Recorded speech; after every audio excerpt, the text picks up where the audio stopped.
Now we want to turn to Homer, and we just talked about the world he represents, so let's just remind ourselves. We went way back, 3,000 to 2,000, talked about Bronze Age, bronze itself, Bronze Age charioteers, using the bronze metal to make the rims of the chariots, made them go faster and stronger and durable, and horses. So connecting the horse to the chariot, now you could go fast. Horse, chariot, bronze, armor, weapons, and invasion. And in that invasion, you bring a whole new language, Indo-European language, into Europe and into Greece. And so you have Greek in Greece, Indo-European by 1600 BC. Then we have the great heroic age, 1500 down to 1100 or so. And then for a series of reasons we don't know exactly, but maybe natural disaster, volcano, drought, etc., these people all move, they migrate, they leave the old mainland, and they move to all the areas, all the islands, and to Asia Minor, the coast of Asia Minor, and Sicily, and Corsica, Sardinia, south of France and Spain. Okay, one of the places they go is the coast of Asia Minor. And Asia Minor was always a very important crossroads in the ancient world because all of the cultures, Egypt and the Middle East, if they traveled north, went through Asia Minor to come to Europe. And all the Europeans, whether from Italy or Greece, went through Asia Minor to go to any part of the Middle East. So Asia Minor was always a very creative, vibrant, energetic culture through all these centuries. And so some of the Greeks who left the homeland ended up creating new Greek cultures, new Greek city-states on the coast of Asia Minor, one of them being Smyrna. Here's our large map showing us the location of Asia Minor right across the Aegean Sea. In fact, when you look at the small map, you realize that the coast of present-day Turkey, and you see the location of Troy, is really just an extension of these Greek islands that you can almost hop, skip, and jump across the islands and end up at the coast of Turkey. There are islands off the coast of present-day Turkey, just visible, that are Greek. So the international boundary line of Greece and Turkey runs to the east of some of those islands that are still Greek. This new world on the coast of Asia Minor was now going to produce this whole new culture. Here's our map that's a nice map because you see where Mycenae is, city of Athens, the city of Thebes, some of the great cities, and you see where Troy is. And if we look at this, the plain of Troy, Troy long ago was way closer to the Aegean coast. A lot of silt has built up now a coast that's further down into the sea. But in the days of Achilles, the coast was way, way closer to Troy. And so they could land their ships on that and come right inland and fight. Here's that vision of that plain we looked at and some of the ruins of Troy. Present-day ruins, you can visit Troy, of course, and see there have been 7 different cities, all of which have been excavated and about which we know a lot now in the 21st century. The remains of Troy have been under archaeological study since the 19th century, and so we know a huge amount about ancient Troy that we didn't know just 100 years ago. Now, we refer to this period in Greek history as the Renaissance of the 8th century just because it sums up, I know that word really belongs in Italy in the real Renaissance, but it's a nice word, and it means rebirth of Greek culture, that is rebuilding another Greek culture, another Greek language. And the 8th century is a time that it's happening, so 800 down to 700. And developing the 8th century enabled states to reemerge. The port of Argos, Corinth on the eastern shore grows fast. Trade with the east flourishes. Of course, you have all of the great empires, the inner empires, Persian Empire, Syrian, for trade. And therefore, domestic production. It's a very rich area for productivity in terms of vineyards and oil and others. And so now this area flourishes. So Homer is living in a time and a place of great commercial prosperity. new cities emerging, new economies emerging, rich products being from forests and from mines and the interior. And so he is living in a great age, a great era. Now, we would all like to know as much as we can about Homer, so I'm going to recommend to you one great book by the person I think is the greatest living Homer scholar, Joachim Latache from Poland. He's now 80 years old, teaches at the University of Basel, travels around, and his book, Homer, His Art and His World, Joachim, is, I think, the best single book out there. So if you'd like to have, if you love Homer or you've read the Iliad or part of the Iliad and you'd like to know more about Homer, get his book because it's the best summary. It's the most reasonable one. It's moderate, middle road, no raging lunatic theories, summing up everything we know about this area. And here's a kind of provisional portrait that emerges from his and other research about Homer. Number one, born into a good home sometime around 770, probably aristocracy. Some people think he was a brother of a king. And we say that just because he knows things that only the very upper class knows about. You get it? When you look at the book and you look at the text, there's specifics, things about which he's very specific, that only someone who lived in that world would be able to describe the way he does. So that's the first thing. So possible brother of a king. Number two, upper class aristocracy. You can tell by what he knows. You can tell about the beautiful things. He seems to know them. In book 9, the singer in the book, the singer who's singing the poems, is an upper class singer, and therefore that is like who Homer is. Homer is the singer of the poem. Number 3, Ionian coast. Pretty much everybody agrees Smyrna makes a lot of sense by its location, because we know a lot about Smyrna in the 8th century, and we know writing is present, and we know papyrus is present. So in other words, two things that are necessary for this to happen at something like 800 BC is, number one, you have to have alphabetic writing. Now, we already talked about that last week. We already talked about alphabetic writing and the writing of the Hebrew Bible. And the arrival of the alphabet from Phoenicia, next door, Lebanon, in the hands of the Jews meant that somewhere at around 800, 700, 600, 500, the Jews could sit down and write down their stories using alphabetic writing. Okay, so now, at the very same time, remember I told you last week, same exact story, one in the coast of Israel and the other up in Greece. So here we have the arrival of alphabetic writing from Phoenicia, that is from Lebanon, and most importantly and most fascinating to me is the arrival of papyrus. Shipments of papyrus now being traded widely around the Eastern Mediterranean, and it is attested in port records. How do you like that? How do you like that? We have port records from the 8th century. And we know that big shipments of papyrus were going out of Egypt and going up the coast and arriving in Israel and arriving in Lebanon and arriving all around the Asia Minor and Greece and, of course, Italy.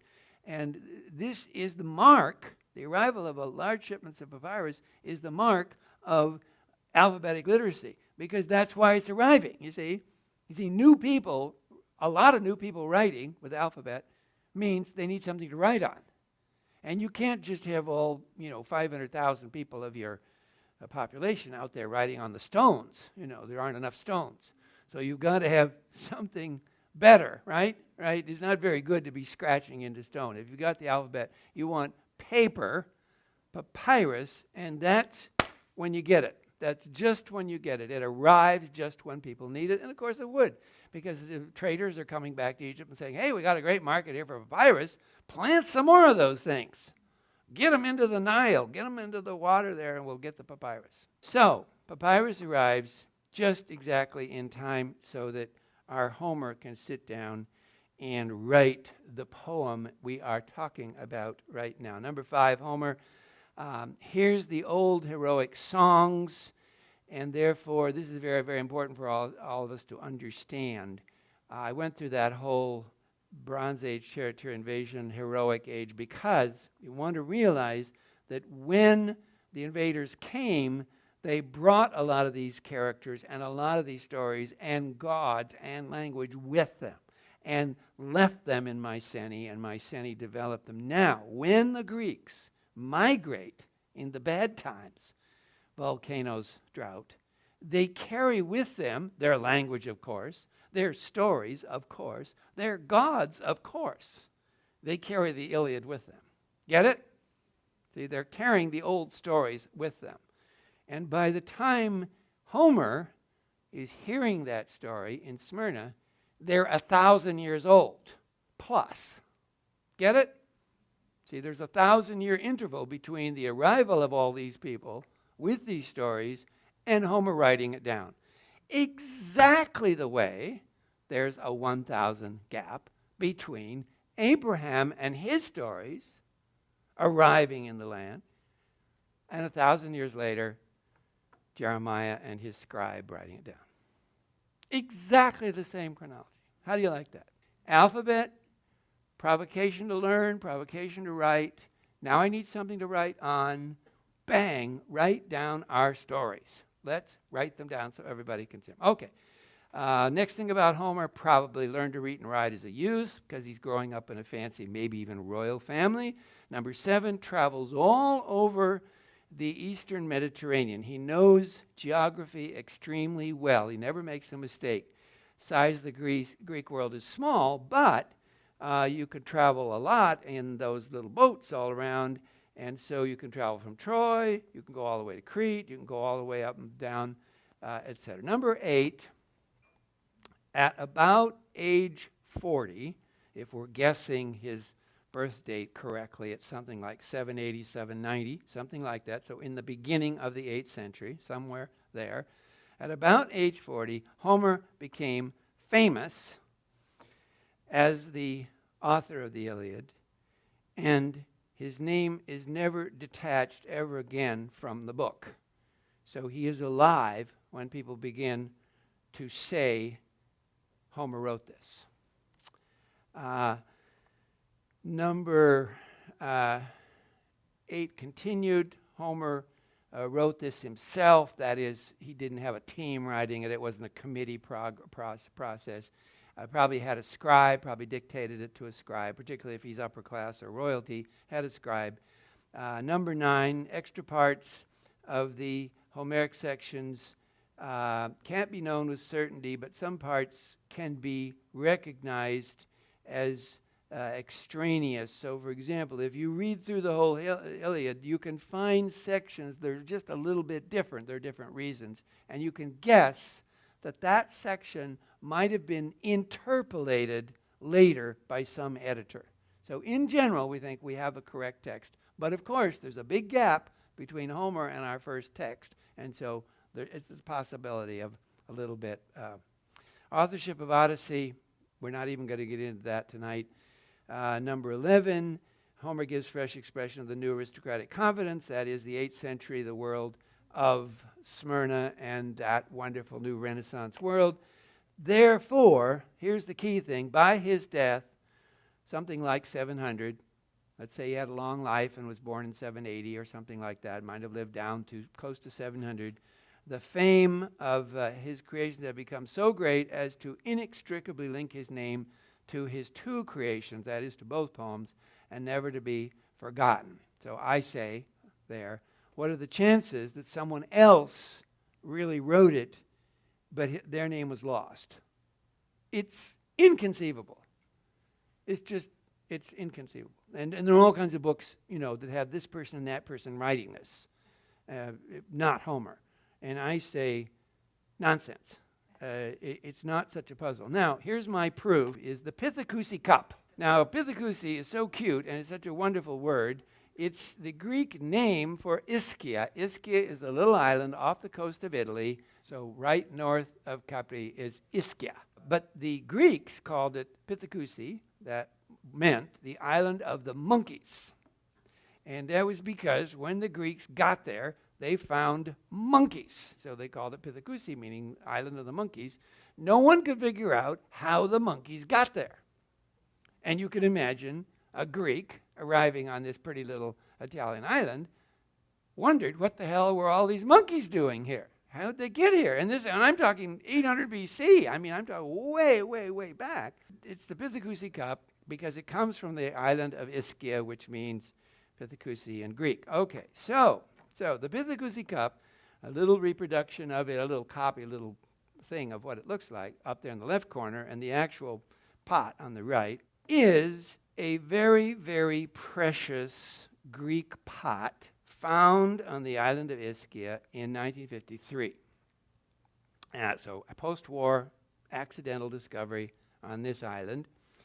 And the reason it is so important is, number one, it's maybe the oldest surviving Greek language inscription. It may be the oldest we have. So back to the 700s. It may be the oldest text written in Old Greek. Okay? So that's one thing that's important about it. But the second thing about it is the quotation on the pot. You see it there in the little white inset. It goes from right to left. Greek was still going from right to left at that time. Changed it. But here it's going from right to left. And the broken pot upper part, and then the reconstruction right below it. So we know what it says. There's pieces that got broken, but we know exactly what it said. So there's the quotation. And here it is. Nestor's cup I am. This is the quotation on the pot, okay? Nestor's cup I am, good to drink from. Whoever drinks this cup empty, straightway, the desire of beautiful crowned Aphrodite will seize you. You see. So, what this little inscription says on this pot is, drink your wine from this pot, and you will straightway be seized with sexual desire.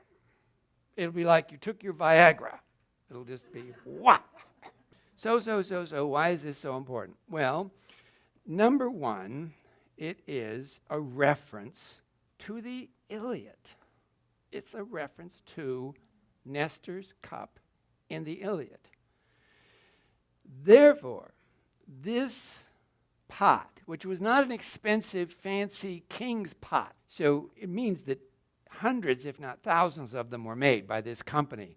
We're guessing maybe it was the island of Rhodes, which had a huge pottery industry, literally an industry where they were turning out thousands and thousands of pots and then shipping them all over the Mediterranean. And so they may have been doing it. And it was a pretty little quick, handwritten inscription on it. And so that's number one. So it wasn't expensive. So it means lots of people had this pot with this little inscription. And so the cup and the inscription is so important to us because it testifies to the widespread knowledge of the Iliad already by this date. It may have been 10 or 20 years old, and yet already at this date, this cup maker in Rhodes was already using a quotation so that he would sell his cups better. You get it? You see, the quotation was added value. The quotation made his little cup better and cuter and nicer. And people wanted it. Why? Because it connected his cup to the Iliad. So that means already by 750, that quick, that soon, the work was that well known, that widely known, that quick. This is a little island in Ischia. So that tells you that the fame and success of this work was extraordinary and extraordinarily fast.